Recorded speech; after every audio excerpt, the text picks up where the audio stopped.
Bonsoir à tous et soyez les bienvenus dans cette nouvelle édition du journal. Et pour ma part, sachez que c'est avec un immense plaisir que je vous retrouve et que je débute cette semaine en votre compagnie. Aujourd'hui, l'actualité, une actualité plutôt chargée avec la visite ministérielle dont on parlera tout à l'heure avec Pierre Bellucci. Également au sommaire de l'actualité, ces actions coup de poing menées par le collectif de Mayotte. Et pour en parler avec nous, Doro Moreau, qui est membre de ce collectif justement. Bonsoir Doro. Bonsoir. Alors depuis la semaine dernière, vous avez décidé de taper fort avec ces actions. Vous avez notamment bloqué des administrations et établissements qui accueillent des personnes en situation irrégulière. Vous nous en parlerez tout à l'heure dans ce journal. Vous restez avec nous. Merci. Avec nous également sur le plateau, Pierre Bellucci. Bonsoir Pierre. Bonsoir Amina, bonsoir à tous. Alors la ministre des Solidarités et de la Santé, Agnès Buzyn, est à Mayotte. Elle est arrivée ce matin pour repartir demain en fin de matinée. On fera le point sur cette visite tout à l'heure. Mais d'abord, voici les titres de ce lundi 2 octobre.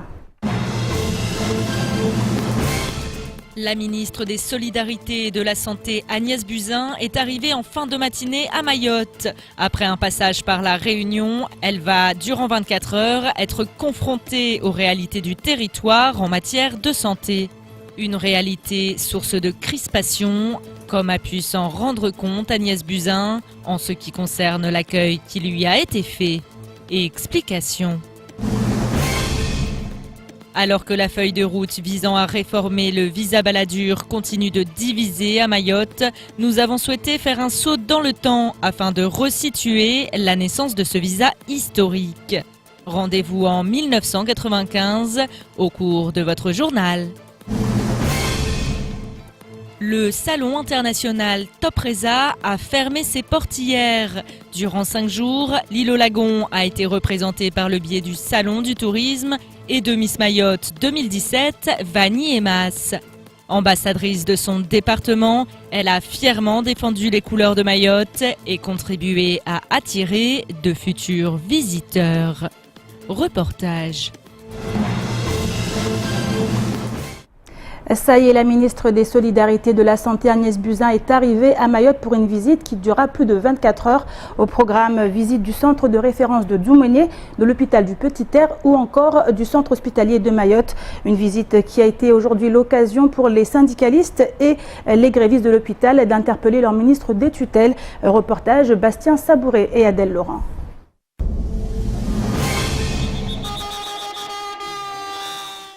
C'est d'un pied ferme que les syndicalistes attendaient la ministre de la Santé cet après-midi au centre hospitalier de Mayotte. Moyens financiers et humains supplémentaires, ouverture de 11 salles de bloc à Mamoudzou, réhabilitation des centres de consultation périphériques, mise en place de formations. Les besoins comme les attentes sont nombreuses. Nous allons accueillir la ministre en attendant qu'on aura un retour positif de nos doléances qu'on attend beaucoup d'elle. Il y a beaucoup de consultations parce que l'hôpital de Mayotte est gratuit. C'est pour cela qu'on demande de primes de surcharge de travail. Nous demandons notre reconstruction de carrière soit mise sur table. Nous demandons une autre construction de l'hôpital parce qu'on voit très bien que l'hôpital est surchargé, surpeuplé. On n'en peut plus. Nous demandons aussi à ce qu'il y ait une indexation à 53%. À sa descente de l'avion, la ministre a admis que le travail qui l'attend sera colossal. Mais elle se dit déterminée à améliorer l'offre de soins sur l'île, rappelant notamment l'enveloppe des 120 millions d'euros promis en collaboration avec Annick Girardin aux protections maternelles et infantiles de Mayotte. Mais pour l'heure, le mot d'ordre reste le dialogue. Très heureuse de voir pour la première fois le territoire de Mayotte. Dans les 2 jours qui viennent, je souhaite parler aux habitants de Mayotte, discuter avec ceux qui font l'offre de soins sur le territoire, notamment les personnels de l'hôpital, mais au-delà les médecins du territoire, les professionnels de santé. Je veux regarder l'état du centre hospitalier, car il va arriver avec un projet de restructuration et j'ai besoin de me faire mon idée évidemment avant que nous débloquions des fonds pour la reconstruction d'une partie de cet hôpital. Et puis voir aussi ce qui se passe dans le territoire en termes de droits sociaux puisque cela fait partie de mon ministère et j'ai besoin impérativement de comprendre l'état de santé et de la population de Mayotte pour adapter au mieux l'offre de soins. Agnès Buzyn s'est engagée ce midi à rencontrer le personnel du CHM qui, quant à lui, reste dans l'espérance de prise de mesures fortes et non, comme à l'habitude, de solutions d'urgence. Alors Pierre, on l'a vu, une ministre qui était très attendue, ministre des Solidarités et de la Santé, surtout quand on connaît le contexte ici, le contexte sanitaire à Mayotte. Oui, c'est le contexte sanitaire, le contexte social aussi. Elle est ministre des Solidarités et il y en a besoin à Mayotte. Effectivement, une visite extrêmement attendue, comme a pu l'être celle de la ministre des Outre-mer et comme l'est également celle du ministre des Finances, qui doit arriver à Mayotte ce week-end. Très attendue parce que effectivement, on parle de Mayotte comme un désert médical, le plus grand désert médical de France, et il y a beaucoup de choses à faire en la matière.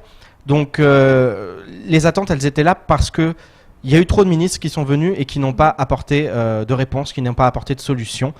Et elle s'est montrée dans une démarche de quelqu'un qui a envie de voir. C'est ce qu'a fait la ministre des Outre-mer et c'est aussi ce qui a frustré. Parce que lorsqu'on est aux plus hautes responsabilités de l'État, on ne peut pas venir et dire « je veux voir de mes propres yeux ». On doit déjà savoir ce qui se passe et à Mayotte, c'est pas nouveau ce qui se passe, ça fait déjà très longtemps qu'il y a un véritable problème au niveau de la santé. Donc voilà, tout le monde attend des réponses et puis aussi elle arrive dans un contexte particulier, un contexte de grève, une grève du côté du CHM.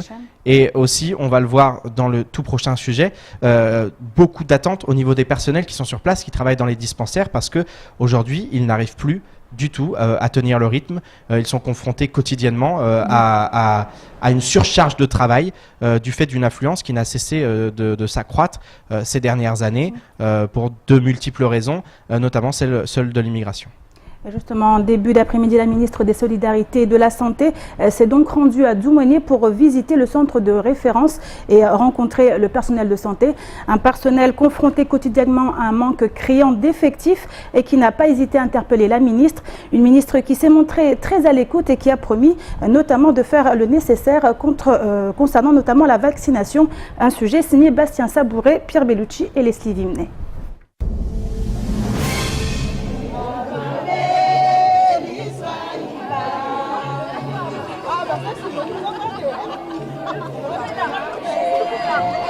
Que vous pensez de cet accueil alors? Il est normal cet accueil, je m'attendais à être accueillie ici. C'est important de parler avec les gens, je suis venue pour ça. Je voulais voir de mes propres yeux, je voulais voir ce qu'est la vie à Mayotte. Je voulais voir l'état de santé des habitants, je voulais parler avec les personnels du centre hospitalier. Et donc je ne suis pas du tout étonnée et c'est bien, c'est normal. Chacun est dans son rôle, il m'interpelle. Je suis arrivée il y a 4 mois et je viens voir. C'est un accueil en musique, mais chargé de revendications, auquel a eu droit la ministre de la Santé en début d'après-midi à Dzoumogné. Durant toute la visite du centre de référence, elle n'a cessé d'être interpellée par des personnels de santé à cran. On ne demande qu'à avoir les moyens et le personnel qu'il faut pour pouvoir assurer, parce qu'on est pris par le temps. Bien sûr. Donc on n'a pas assez de temps pour assurer les urgences. En termes d'activité, on a 50 000 consultations par an, 47 000 consultations par an. Le CHM globalement c'est 456 000 consultations annuelles. Et ici, donc, ce qu'on peut constater, c'est qu'effectivement, on a une augmentation de consultations par rapport à l'année dernière de 5 000. Et les consultations. Plus 10% en un an sur ce seul dispensaire de Dzoumogné. Le tout sans que les effectifs n'aient suivi la cadence. Pour le personnel sur place, il est urgent de trouver une solution pour pallier des manques qui mettent en danger la vie des patients et usent la santé physique et mentale des agents. On a besoin de personnel stable, voilà, de personnel infirmier, de personnel médical, parce qu'on a des belles structures qui n'attendent qu'à être utilisées pour fonctionner. Une population qui est là, qui attend des soins. Et malheureusement, on n'a pas tous les jours les moyens de mettre à disposition une équipe complète pour assurer des soins de qualité et de régularité surtout. On est en surcharge effective. L'infirmier, il doit aux urgences faire les soins infirmiers et les soins d'urgence qu'il faut et en même temps faire office d'infirmier d'accueil et aussi faire le pharmacien, préparateur en même temps. Du coup, toutes ces tâches, ces glissements de tâches nous mènent à l'usure professionnelle. On est épuisé psychologiquement et mentalement. Du coup, les soins, on n'arrive pas à assurer une bonne soin, les soins de qualité comme il se doit. Les soins ne sont pas toujours assurés, tout comme le strict minimum, comme les vaccins pour les enfants. Une problématique qui a, semble-t-il, particulièrement touché Agnès Buzyn. Je vais faire venir quelqu'un de l'Éprus. Moi, je ne peux pas supporter là que des enfants ne soient pas vaccinés. C'est pas possible. C'est un gros souci. Je sais, mais là, je vais le rattraper parce que ça m'inquiète énormément. Inquiète, la ministre l'est apparue de plus en plus tout au long de sa visite. De quoi convaincre le personnel qu'elle a pris conscience des difficultés rencontrées au quotidien. J'ai demandé à Madame la ministre de ne pas oublier Mayotte si possible, parce que c'est vrai qu'on se sent parfois un petit peu loin de la métropole et un petit peu loin de Paris. Et donc je suis très touchée par le fait qu'elle nous a dit qu'elle ne nous oublierait pas, parce que envers et contre tout, à l'INCa, elle ne nous oubliait pas, elle pensait à nous et elle a souhaité mener des actions de santé publique en notre faveur. Des promesses qui, espérons-le, seront précédées d'actes forts afin que le plus grand désert médical de France sorte enfin la tête de l'eau. Et après Dzoumogné, la ministre s'est rendue en fin d'après-midi au CHM, au centre hospitalier de Mayotte. Une visite attendue de pied ferme par les syndicats qui souhaitaient pouvoir évoquer leurs revendications. Néanmoins, la rencontre a tourné court et les grévistes se disent très déçus par les premières réponses apportées. Écoutons plutôt Henri Rigotard qui fait part de son désarroi quelques minutes après l'entrevue. Écoutez, ça s'est pas très bien passé. On est très déçus. On est très déçus de ce que la ministre nous a proposé, parce qu'on s'est rendu compte qu'en fait, elle est venue en tant qu'observatrice, comme les autres fois où les autres sont venus en tant qu'observateurs. Donc on trouve ça vraiment dommage, tout en sachant qu'on n'arrête pas de crier haut et fort qu'il y a une injustice, il y a une égalité, il y a un traitement d'égalité et une appréciation qui n'est pas égale à nos voisins de la Réunion. Et pourtant, nous sommes en GHT, ce qui veut dire qu'on est liés ensemble. Alors Pierre, on vient d'entendre Henri Rigotard, qui est syndicaliste, qui se dit très déçu par cette entrevue avec la ministre. Est-ce que ça a été plus ou moins les réactions générales de cette journée ? Alors à Dzoumogné, il y a eu de la satisfaction parce qu'effectivement, elle l'a expliqué, elle est venue pour observer, mais néanmoins, elle a été très avenante, comme a pu l'être aussi la ministre des Outre-mer. Elle a échangé, elle n'a pas hésité à rencontrer les uns et les autres, à prendre du temps pour pouvoir parler parfois de cas isolés ou en tout cas d'évoquer des problématiques qui ne sont pas forcément des problématiques générales. Elle a pris ce temps-là, effectivement. Maintenant, elle a rencontré ensuite les syndicats. On sait que depuis ce matin, ils sont en grève, ils attendaient avec beaucoup d'impatience cette venue, puisqu'ils avaient lancé leur préavis de grève dès la semaine prochaine pour ce jour d'arrivée d'Agnès Buzyn.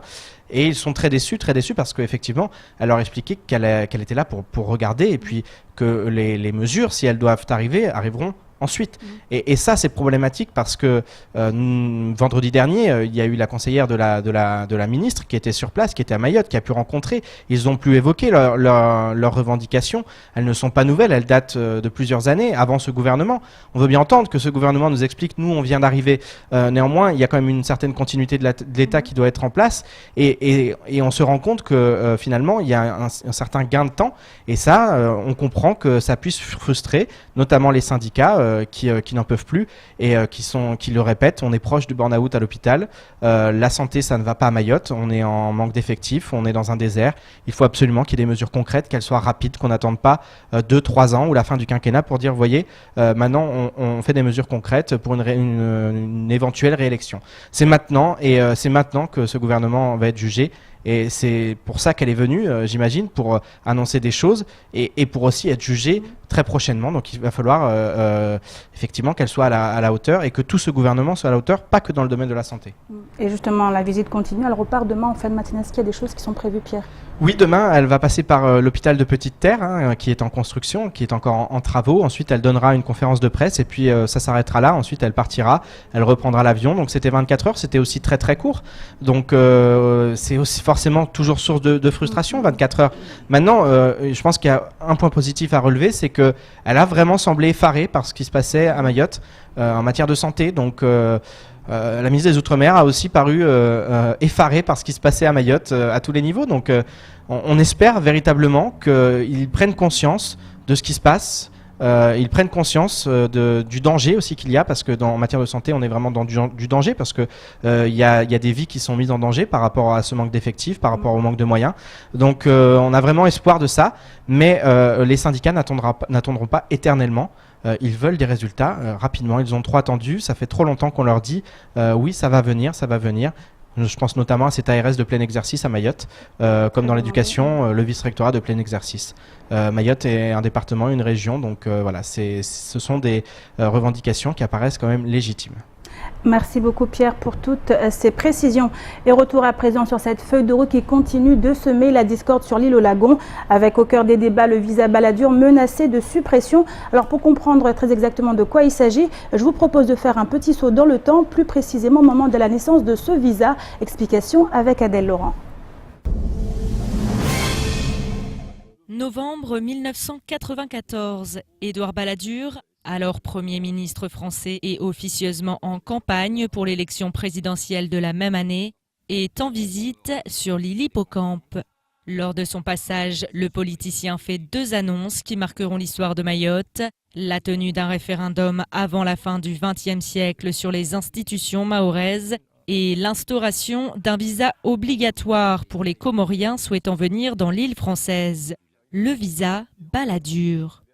Le 18 janvier 1995, l'obtention de celui-ci devient obligatoire pour les ressortissants comoriens souhaitant se rendre à Mayotte. L'objectif est de lutter contre l'immigration clandestine en supprimant la libre circulation entre Mayotte et le reste de l'archipel des Comores. L'accès au visa est ainsi soumis à des conditions draconiennes afin de contrôler l'entrée des Comoriens sur l'île. 22 ans plus tard, le constat est alarmant. Le visa Balladur n'a pas empêché le développement d'une immigration illégale massive, fauchant au passage la vie de plusieurs milliers de Comoriens ayant emprunté des kwassa-kwassa. Face à ce désastre, le gouvernement Macron souhaite désormais réformer ce visa Balladur, mais ses intentions restent troubles. C'est face à ce flou qu'une grande partie de la population se manifeste. Elle craint un appel d'air et s'insurge face à la suppression d'un visa qui va à l'encontre de l'appartenance du territoire à la France. Et je me tourne à présent vers notre invité. Il s'agit de Doro Moro, qui est justement membre du collectif de Mayotte, qui a réagi face à cette menace de suppression du visa Balladur. On a vu l'historique aujourd'hui. Qu'en est-il aujourd'hui? Vous avez mené des actions pour protester contre cette fameuse feuille de route, Doro. Oui, on proteste beaucoup sur cette fameuse feuille de route parce que depuis le temps qu'on a mis ce fameux visa Balladur, est-ce que l'État peut nous dire combien de nos confrères citoyens qui sont rentrés par le visa et combien de régularisations qu'ils ont fait sans le visa, parce qu'ils le font tous les jours, toutes les minutes, toutes les secondes. Moi, je pense qu'ils le font pas. 300 régularisations par jour, les clandestins sans visa. Donc l'État n'est pas capable de nous dire combien, depuis 1995 jusqu'à aujourd'hui, combien qui sont rentrés avec le visa. Donc à quoi bon de dire aujourd'hui on va supprimer le visa qui sert à rien? Il n'était déjà pas efficace. Il n'était pas efficace. Il n'est pas efficace ce visa. Donc qu'ils arrêtent de nous mentir, parce que les gens qui rentrent, ils rentrent comme ça, donc on les régularise comme ça. Donc nul par ailleurs les gens qui sont rentrés sans visa, qui sont régularisés comme ça. Alors qu'est-ce que vous souhaitez très exactement aujourd'hui, le collectif de Mayotte? Qu'est-ce qu'il souhaite? Le collectif de Mayotte souhaite vraiment que cette feuille de route soit carrément supprimée, abandonnée, Et reste à l'État de chercher le moyen de rester sur une table d'assis sur une table avec nous et discuter ces fameux visas, ces fameux feuilles de route, parce que nous aussi on a notre feuille de route qu'il faut le prendre en compte aussi. Alors justement, ces actions qui ont été menées depuis la semaine dernière, là aujourd'hui on parle carrément de blocage d'administration et établissements qui accueillent des personnes en situation irrégulière. C'était quoi exactement le but de cette action, Dzoro? Cette action, c'était une manifestation pacifique. Depuis la semaine dernière, on a manifesté pacifiquement, on a occupé la préfecture tranquillement parce qu'on a demandé, on a dit que c'est une manifestation pacifique. Aujourd'hui, quand on arrive, on nous chasse, on nous bafouille, on nous tape dessus. Donc, alors moi, je pense que l'État a déclaré la guerre avec les Mahorais. Donc, on va y riposter, nous, les Mahorais. Alors justement, il y a eu des affrontements avec les forces de l'ordre. Donc quand vous parlez de déclaration de guerre de l'État, vous êtes prêt à aller jusqu'où, Dzoro? On est prêt à aller jusqu'à là où ça finira, nous les Mahorais. Parce que le collectif aujourd'hui attend ce qui décide les Mahorais. Parce qu'il n'y a pas que nous, le collectif, tous les Mahorais sont derrière. C'est derrière nous, tous les élus sont derrière nous. Donc là, on a décidé d'aller jusqu'au bout. Alors vous parlez de tous les Mahorais, les élus qui sont derrière vous, Dzoro. Ce collectif est très récent. Ce collectif est très récent, bien entendu, mais ça c'est des dialogues qu'on a commencé, ça fait longtemps, depuis longtemps qu'on a cherché à voir le problème, la solution du problème où l'année. Donc on nous a pas écoutés, ça fait longtemps qu'on a interpellé nos parlementaires, ils nous ont pas écoutés. Donc aujourd'hui, on finit par le faire nous-mêmes les Mahorais. Alors, on se rappelle également de ces opérations de décasage où certains membres des collectifs que vous représentez avaient fait l'objet de poursuites judiciaires. Est-ce que vous n'avez pas peur que ça se reproduise, Dzoro? À ce qu'il arrive maintenant, on n'a pas peur. On est prêt à affronter tout ce qui va arriver, tout ce qui va tomber aujourd'hui. On n'a pas peur. Ni l'État, ni eux les Anjouanais, ni eux les Comoriens plutôt, on n'a pas peur parce que ça fait longtemps qu'ils nous menacent, ça fait longtemps qu'ils font ce qu'ils veulent et l'État ferme les oreilles et les yeux pour voir ça. Donc alors nous, on a décidé aujourd'hui de continuer, de prendre notre place aussi. Alors, on a aussi cette déclaration du congrès de l'archipel comorien qui parle d'un petit pas sur le rocher et d'un grand pas pour l'archipel des Comores. Comment vous réagissez à ces déclarations? Eux vont déclarer qu'ils ont fait un petit pas ou un grand pas, ça nous égale nous. Nous, ce qu'on veut, c'est délibérer Mayotte qui est en train de sombrer aujourd'hui. Mayotte, il sombre. Tout le monde voit, tout le monde entier voit que Mayotte sombre. Nous, c'est notre objectif. L'objectif qu'on a les collectifs aujourd'hui, de nettoyer Mayotte avant de partir, après partir à zéro plutôt. Nettoyer Mayotte. Si Mayotte n'est pas nettoyée, rien ne sera bon à Mayotte. Parce que tout à l'heure, j'ai vous entendu parler de l'école, parler de la santé, des aires de la santé, mais il n'y a pas que la santé. Tout est sombré à Mayotte. Qu'est-ce que vous pourrez nous montrer aujourd'hui ou nous dire dans quel domaine Mayotte va si bien ou moyennement bien? Nulle part ici à Mayotte. Alors justement, est-ce que d'autres actions sont prévues? Est-ce que notamment demain vous prévoyez de recommencer ces actions de blocage? Nous, on a des actions préparées. Nous on a des actions à faire, mais ça, on ne peut pas vous le dire aujourd'hui. Ça, c'est dans notre préparation, dans notre revendication. Donc, tout ce qui va faire les Mahorais et ces associations, on le fera sans demander l'avis de l'État ou de nos parlementaires. En tout cas, merci beaucoup, Dzoro, d'avoir accepté notre invitation et d'avoir répondu à toutes nos questions. Merci beaucoup. Merci à vous. Et place maintenant au reste de l'actualité de ce lundi 2 octobre. C'est tout de suite dans l'actualité en bref. Attendu ce week-end, Gérald Darmanin sera le Premier ministre de l'Action et des Comptes Publics à se déplacer à Mayotte. Une aubaine pour Alliance Police Nationale qui ne cesse de réclamer des moyens supplémentaires pour le commissariat. À travers un courrier, le syndicat interpelle le ministre en ces termes, je cite « Monsieur le ministre, chacun de vos pairs interpellés nous renvoie en position la problématique des finances publiques, alors que pour Alliance Police Nationale, CFE-CGC, nous considérons qu'au regard des missions actuelles et de l'exigence de sécurité que les Mahorais demandent, le budget de la police nationale doit être abondé pour faire face aux défis imposés.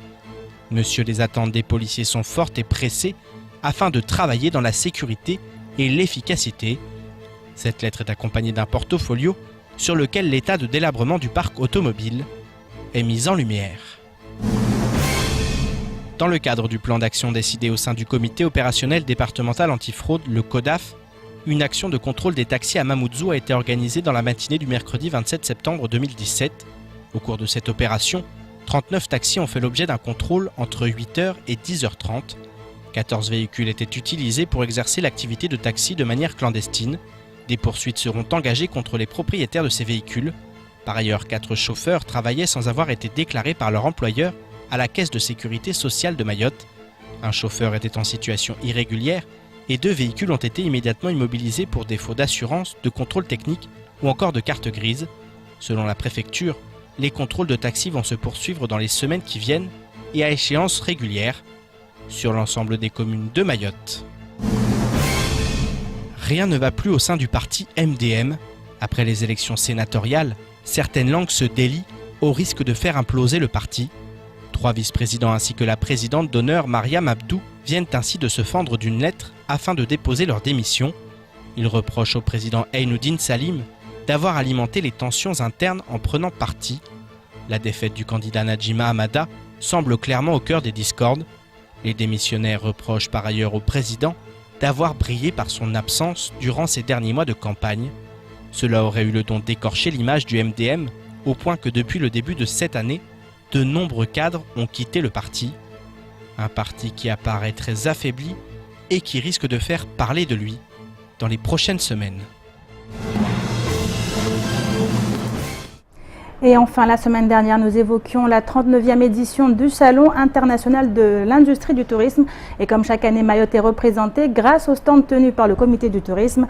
Et pour accueillir les visiteurs, l'ambassadrice de Mayotte, Vanny Emas, elle a fait le déplacement, Miss Mayotte 2007 a fait le déplacement non seulement pour représenter son île, mais également pour tenter de convaincre les futurs touristes des multiples charmes de l'île au lagon. Interview avec une prétendante au titre de Miss France réalisée avec notre correspondant OM5, Maurice Cessé, images et commentaires, Pierre Bellucci et Leslie Vimley. Le salon international Top Reza a fermé ses portes hier. Du côté du stand mahorais, tous les visiteurs ont pu croiser une reine de beauté.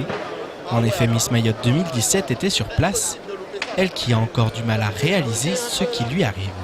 Les émotions sont un peu redescendues, mais je suis encore, voilà, c'est un petit rêve qui se réalise et j'ai hâte d'arriver aux prochains événements Miss France qui se préparent. Et voilà, je suis très heureuse. Invitée pour représenter Mayotte, Vanny Emas ne boude pas sa joie de pouvoir mettre en lumière son île auprès des professionnels et des visiteurs de ce Top Reza. C'est super de voir chaque professionnel mettre en avant son département, son île et son pays. Et c'est une chance pour moi d'être ici et de par mon titre de montrer un peu plus ce qu'est Mayotte et la beauté de Mayotte. Et ça me touche et je suis très heureuse. Souriante et disponible, la jeune Miss Mayotte s'est prêtée durant tout le salon au jeu de la promotion de son île.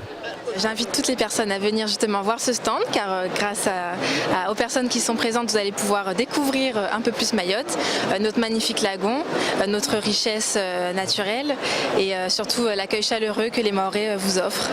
Le salon est désormais clos et pour Vanny Emas, un autre défi se présente très prochainement. En effet, le 16 décembre prochain, elle tentera à nouveau de représenter son île pour devenir la plus belle femme de France. Et c'est la fin de cette édition. Merci à vous de l'avoir suivi. Une édition rediffusée sur OM5, également disponible en replay sur notre site l'infocosi.fr, sur YouTube et sur notre page Facebook. Demain matin, dès 6h, retrouvez toute l'équipe de la matinale. Quant à moi, je vous donne rendez-vous demain soir pour une nouvelle édition du journal. Bonne soirée.